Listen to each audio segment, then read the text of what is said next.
حضرت یحییٰ علیہ السلام بچ کله مونځ ته ودرېدو دومره زیات بیا جړل چې پلار حضرت زکریا علیہ السلام به ورته راغی ورته وبدرېدو چې اوس په بس کی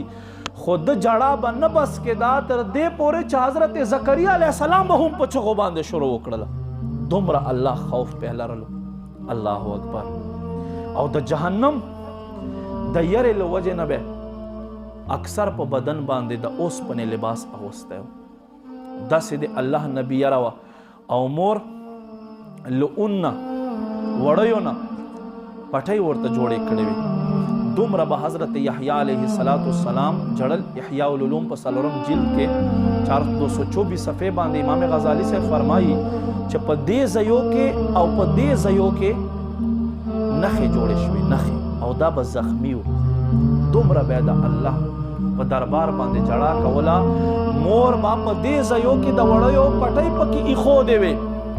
او هغه پټۍ به خوشتې شوې بیا مور راواخیستې نه چوړ بیا کړی او په دې ځایو کې بیا ورکېښوې دومره د الله یره به حضرت یحییٰ علیه السلام لرل داسې خلک چې په دنیا جنتي بلکې چې په کومه ځمکه باندې قدم کېږدي ځمکه هم ورسره بختوره وګرځېږي هغوی دومره خوف او مونږ دومره بې پروا ګرځېږو نو ما عزتمند دومره بې پروا نه دي ګرځېدل پکار حضرت داود علیه السلام باندې یو ځل د الله خوف داسې غالب شو امام غزالی سے فرمایي داسې په باندې غالب شو د الله خوف چې 40 شپې او 40 ورځې الله ته په سجده باندې پروت او جړلې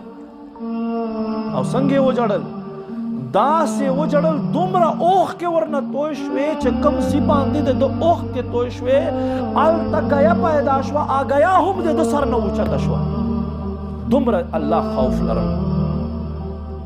الله اکبر